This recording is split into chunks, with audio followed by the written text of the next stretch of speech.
3, 2, 1, blast off. Ladies and gentlemen, welcome to another episode of the MSP Chat podcast, your weekly visit with two talking heads talking with you about the services, strategies, and success tips you need to make it big in managed services. My name is Rich Freeman. I'm Chief Analyst at Channel Master, the organization responsible for this show.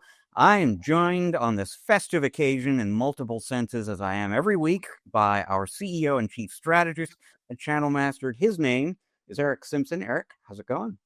It's going great, Rich. Just counting down the last few hours before you and I take a well-deserved short break. So we are recording this episode the day before Thanksgiving. It is due to reach the world the day after Thanksgiving. So by the time you are enjoying this program, Erick and I will have eaten way too. In fact, we'll still be digesting, Erick, is my prediction. Yeah, that's my plan, Rich. Yeah. No, Friday. I'll be on to the sandwiches made with the leftovers by Friday. So Absolutely. They always taste better that way. oh, they're so good. Yeah.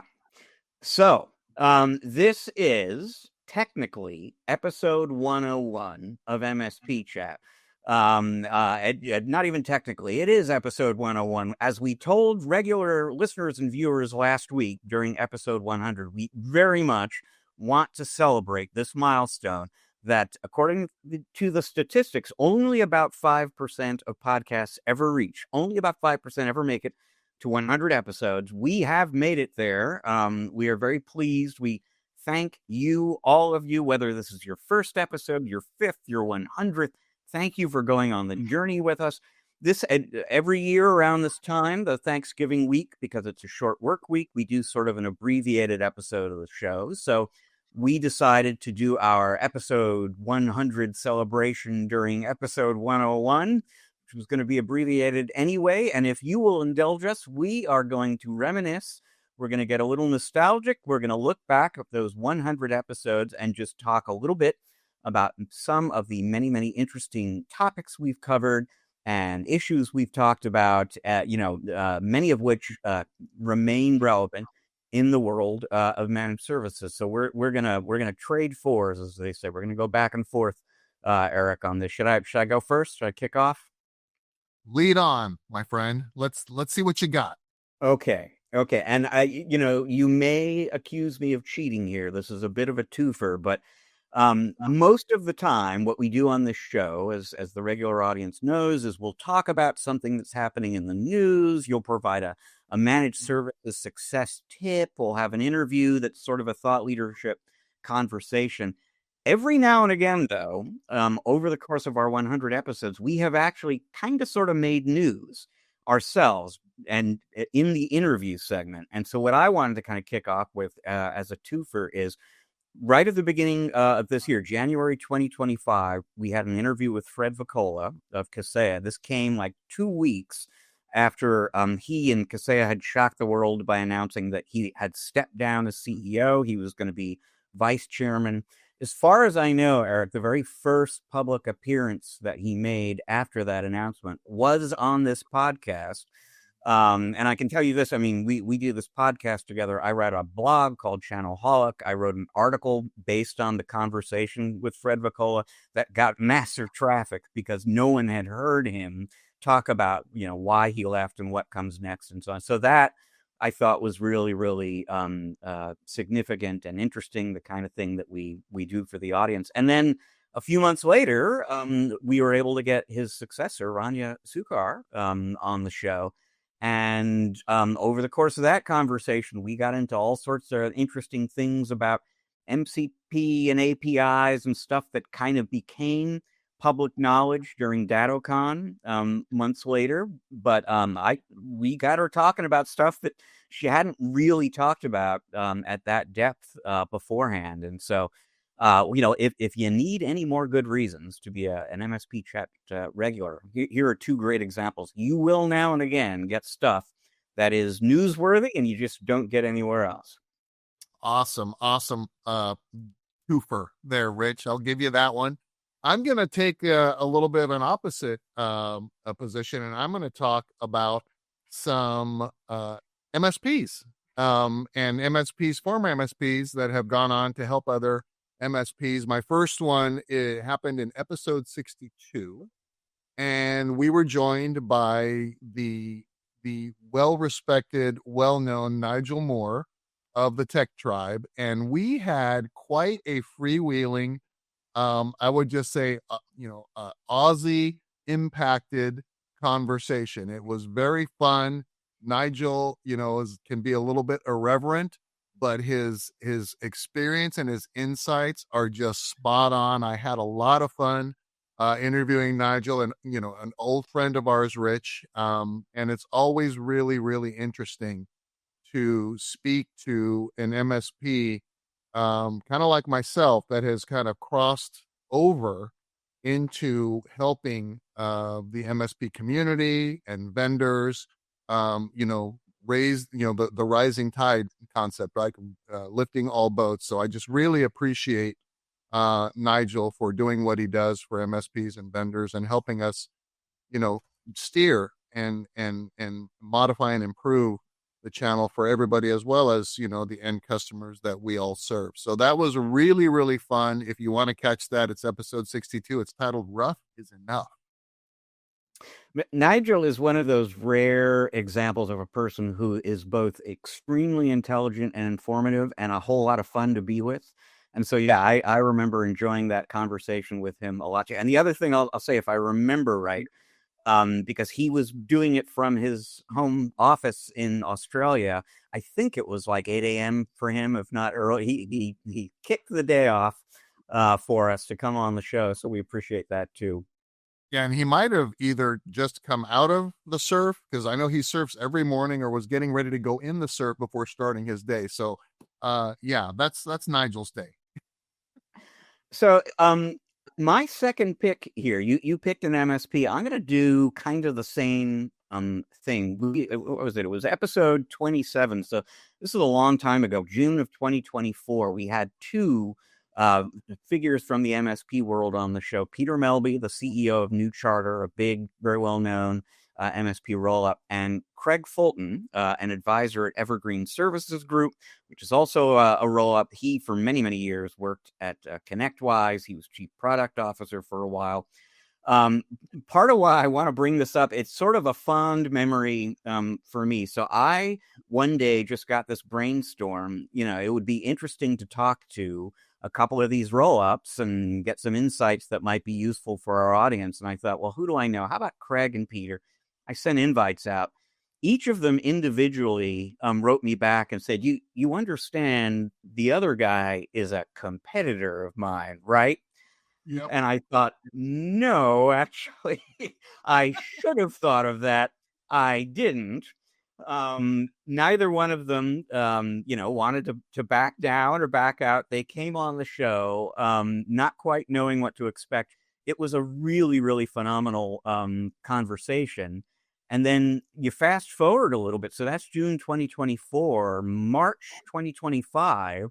I was at a conference in Austin, Texas that Evergreen hosted. And one of the speakers was Peter Melby. I brought peace to Craig and Peter, such that even though they do compete to acquire MSPs, they collaborate as well. And so I feel really good about that little bit of kumbaya brought to the world by MSP Chat. I've thought about that several times since, Rich, and I'm like, yep, you actually, invited these two into the octagon, and they came out better for it, and they were very respectful and supportive of each other during that call. It was, you and I, we talked about it, before the show, and we're like, okay, well, let's see what happens. And it was a great episode. And yes, and since then, we've had more folks from these types of ancillary companies and organizations that are now also part of this MSP channel, right? So, and you've been to several events, for M&A and PE and roll up and all that other stuff. So we're seeing the inflection of not simply bringing two folks that might have been competitors together, but maybe MSP Chat is helping elevate the conversation and open the door for more of these types of events and conversations and collaborations. And of course, we love reporting what's going on in on that side of the fence for our MSP listeners as well. So I'm going to give you more credit than even you humbly wanted to note there. Well, I like that thought very much. Eric, what your turn? What's your pick? All right. So one of the other really fun interviews that we had was with Matt Lee, Pax8's Senior Director of Security and Compliance, also an MSSP, came from my world on the other side. The episode is episode 71, Don't Buy Voldemort. And yes, I think there might have been a couple of cuss bombs Matt dropped there during that interview. And it was a really thought-provoking chat about everything from, agentic AI to cybersecurity, and some, you know, some insight that Matt brought that reflected that MSPs and SMBs are going to have better cybersecurity and compliance than enterprise organizations. That stuck with me, and this is the opportunity that we're seeing now. I think we reported recently on one of our recent MSP Chat podcasts about the potential for cybersecurity and growth in the SMB, which will be eclipsing that in the enterprise spend recently, if you'll recall, Rich. That episode is episode 71, titled Don't Buy Voldemort, a direct quote from Matt Lee. And just by the by, yeah, the episode featuring the fact that according to Microsoft, based on data from IDC, total global IT spend by SMBs will be greater than total global IT spend by enterprises next year, 2026. That was episode 100, the last show that we did. And yeah, great pick. The Matt Lee episode you're talking about there, that the reason Matt is both beloved and respected the way he is in the MSP community is because he always shoots straight with you. And that's not the first time I've interviewed him. I've interviewed him since. The thing that always strikes me is in any conversation, any interview I do with him, at least once, and usually more than once, he's going to say something that catches me totally off guard. And the example you just cited there about SMBs having better security is a great example of that. It's like, wouldn't have thought that myself. Didn't see that coming. Yep, yeah. He's the great dropper of interesting sound bites. That's for sure. Okay, I'm gonna go. Here's number 3 for me. And once again, I'm shameless. I'm cheating. It's kind of a twofer because twice now, I think both this year, 2025, we have brought live panel sessions recorded in front of a live audience at an event onto this podcast as a podcast segment. We did one of those at DattoCon recently, and then the first time we did it was at Kaseya Connect, I think, in the spring, and both times we had really great panels on stage. And I think for us, but I hope for the audience as well, there was something just really exciting and live and dynamic about getting up in front of real live people and audience, and just that energy of the reaction from the audience, and the input from the panel, people speaking with each other, and as well as speaking with us. It was just really, really great. It's the only 2 times we've done that so far. I enjoyed it enormously, and I think those are both really good episodes. Absolutely. I think it brings, like you said, it's a unique energy. We've got the live audience there with reaction. Too bad we don't have mics like getting their response, because we're asking them for feedback and things like that. And just the prep beforehand. All right, we're going live, everybody. We want you guys to go crazy, and it doesn't actually come through on the recording of the podcast, but they are going crazy and yelling and clapping. And it is great to have the insights of it's like 4 interviews in one. We normally have 1 or 2 interviewees, maybe 3, on the MSP Chat podcast, but having that live event recorded right there with three or four well-respected MSPs, and just getting that real world knowledge from them, from anything from, AI, how they're leveraging AI, how they're improving their service desk efficiencies. I mean, all this really actionable intel is being shared. Again, just another example of MSP sharing with other MSPs. And boy, at MSP Chat, Rich, we want to make sure that we are promoting those voices and doing more of those types of live events, because it does help expand and broaden that message. Of course, the more that we promote it in social media, and the panelists and the sponsors of these sessions that we do are helping to promote it, just gets the word out. So again, doing our part for the channel. Well, you're up. Third choice.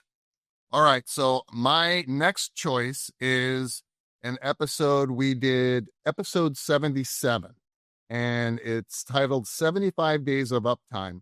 And in that episode, what was really cool was the discussion that to me, a couple things. One that I really enjoyed, and I'm, always, keen on having discussions around, is talking about the trade-offs between MSPs using these all-inclusive managed services bundles and platforms, if you recall, Rich, rather than going the bespoke kind of best of breed bundling, and the unique opportunities, but also the unique challenges, the pros and cons, where, hey, if we got a bundle from one provider, let's call it, SEA, K365 and user, or ConnectWise, bundling things together, or any other vendor, it makes it easier, I think, to kind of package, deploy, price, and support. But there's also that risk that's, one single point of potential failure or risk from a cybersecurity perspective. So there's trade-offs. We discussed all that, and we also discussed when it makes sense to kind of add some bespoke things, and how MSPs are differentiating themselves and getting maybe the best of both worlds. And, my thought, if I jumped in and wanted to become an MSP tomorrow with an eye towards selling that practice in 3 years, that also, has as a factor in there. So that was a really, really unique conversation. And then we had, as our guest, it was Yoav Su's general manager, US at Atera, when we started discussing Atera Autopilot, which also was their fully automated kind of AI help desk powered tool. And it just started more and more of these conversations that we're now tracking these different AI services and solutions for MSPs in the channel. So I think it was two really good kind of discussions that we had, and just kind of evolving that conversation about AI. It seems like every episode we have some take on AI, but that was one that was really focused on a tool, and we've covered others along the way that MSPs, are testing and thinking about introducing into their stack. Yeah, that whole all-in-one versus bespoke stack conversation, such a nuanced, interesting conversation. It's like, on the one hand, we're well aware there's all sorts of data from GTIA and elsewhere that MSPs are consolidating vendors, so they're looking to get more up the stack from fewer vendors, and that's because fewer relationships to juggle, and the integrations are tighter, and all that kind of stuff. At the same time, though, there is that concern about, do I really want to have that many eggs in one basket? And then, another sort of interesting fact about that conversation is, if you look at some of the biggest MSPs out there, like, roll-ups like New Charter that we were talking about before, I mean, they tend not to get everything from one vendor. They, differentiate sometimes by building a bespoke stack. And so, there are different, the correct answer for you as an MSP might be different at different stages of your evolution. It's just a lot to talk about there. And yeah, that was a good conversation that we had and got into on that show. Yeah, and you nailed the key word there is differentiation, right? Because that's also like, well, if I've got the exact same stack as my competitors, how hard do I have to work now in addition to create some differentiation? So yeah, great conversation. So that's episode 77, titled 75 Days of Uptime. Okay. Well, folks, that leaves us with time for just one last thing, although we are going to spend a little bit more time than we would need for just one last thing, because Eric and I so enjoy that part of the show that we want to just kind of revive a few favorites in that area as well. You want to go first this time? Sure, sure. So we're going to talk about a few of our favorite one last things, or ones that uh, you know, we could pick quickly from 100 shows. So the first one I'm gonna go with, Rich, is we talked about this new Lego GPT AI app that you could basically um just type in what you want to build, and the Lego GPT AI app would build it for you and tell you what blocks you needed in order to construct it. So I thought that's a super killer app. If I had younger kids, I'm sure that I would, be engaged with that with them. I mean, Lego is just such a phenomenon. There's nothing you can build. That there's nothing you can't build with Legos. I mean, there's a Lego museums. There's Legoland down here in San Diego.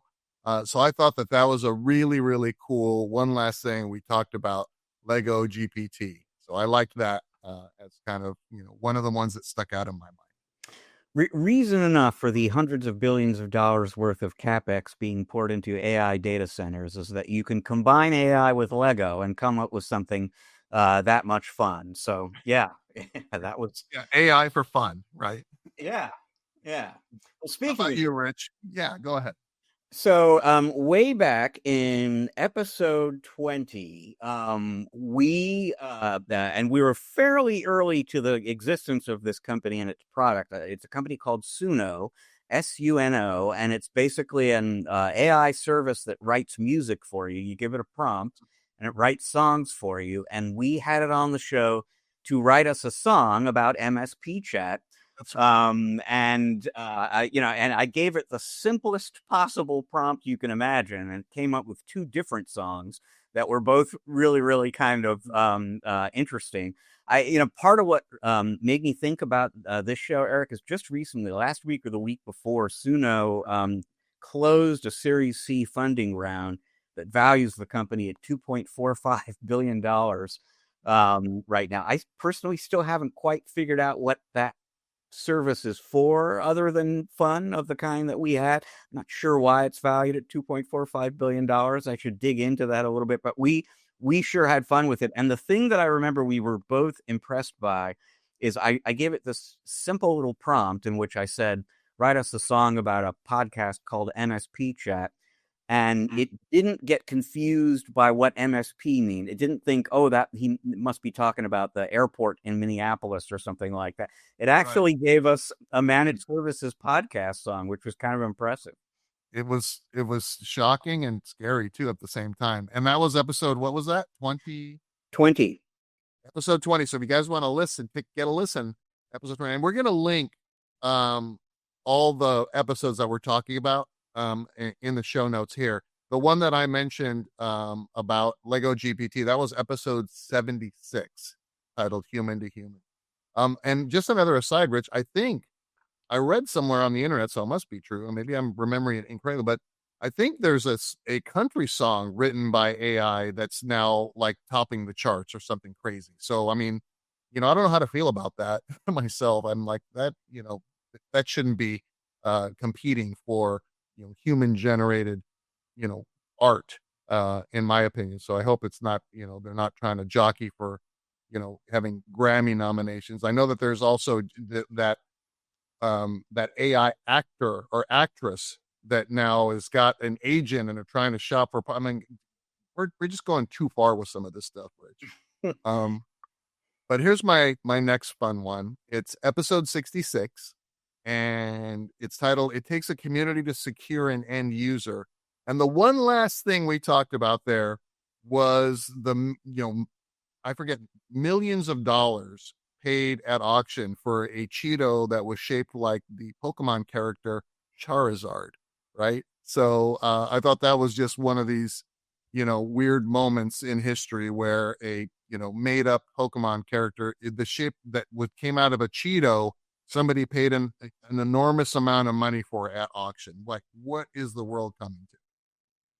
And what I remember about that one, Eric, is I could easily appreciate the absurdity of that kind of money being paid for a Cheeto shaped as a Pokemon character. But you were the one you're like, well, which character? And you knew the name. Yeah, I was just Charizard. totally lost. And Yeah. oh wow, okay. Yeah, I mean, I have young kids, so yeah, we went through some of those the Pokemon trading card days and all that. So I knew exactly. Watched the Pokemon cartoon with one of my sons, and it was Charizard. Char. That's what the Charizard says. So back to you, Rich. I am going to bring us home on one last thing here. So, for the folks who have been enjoying this show for most of, let's say, it's 100 episodes, this will make sense to you because it was for a while, especially in the first few dozen episodes, kind of a running theme on the show that Eric and I would just express an enormous skepticism about emotional support animals on airplanes and at airports and elsewhere, and so there are probably multiple instances of this I could have cited for this little celebration here, but I chose to pick the one. I don't have the episode. Actually, it's episode 5, all the way back to episode 5. So this is the first time Is we it the talked about. ostrich? Is it the ostrich, Rich? I was looking for the ostrich. What I came up with is the first time I think we talked about this was Wally, the emotional support alligator. That's right, the alligator. Somebody tried to get Wally into the ballpark where the Philadelphia Phillies play and failed to pull that off. And yeah, we came back to Yeah. ostriches and all sorts of other animals in later episodes. Yeah, I knew you were going to pick one of those, so I didn't choose. But yeah, we've had quite a number of emotional support animals, and people just keep trying to get these animals in, and we will keep reporting on those for you, everybody. So awesome. Well, folks, speaking of awesome, it is awesome that we've made it to 100 episodes, that you have supported us in doing that. We so much appreciate that. And happy Thanksgiving to everybody out there. Eric and I are going to be back with another full-length regular episode of the show, episode 102, in a week's time. Until then, I will simply remind you this is both a video and an audio podcast, which means if you're listening to us right now, but you'd like to check us out on video, you can go to YouTube. Look us up there. If you're watching us on YouTube, but you like audio podcasts too, you can go to Spotify, Apple, Google, wherever it is you get your audio podcast. You're probably going to find us there too. Just search for MSP Chat, and wherever it is you do locate us, please subscribe, rate, review. It's going to help other people discover and enjoy the show just like you do. This show is produced by the great Russ Johns. It is edited by the great Riley Simpson. They're both part of the team with us here at Channel Mastered. They're ready, willing, and able to help you with a podcast. But really, podcasts aren't what we're about at Channel Mastered. Channel Mastered is about helping vendors build, grow, and optimize MSP channels. And you can learn more about the many ways we do that at www.channelmastered.com. Channel Mastered has a sister organization called MSP Mastered. That's Eric working one-on-one with MSPs to help them grow and optimize their business. You can learn about that at www.mspmastered.com. So once again, we thank you so much for all the support and joining us here on the show. We'll see you in a week. Happy Thanksgiving. Until then, we will simply remind you that we always do, you can't spell channel without MSP.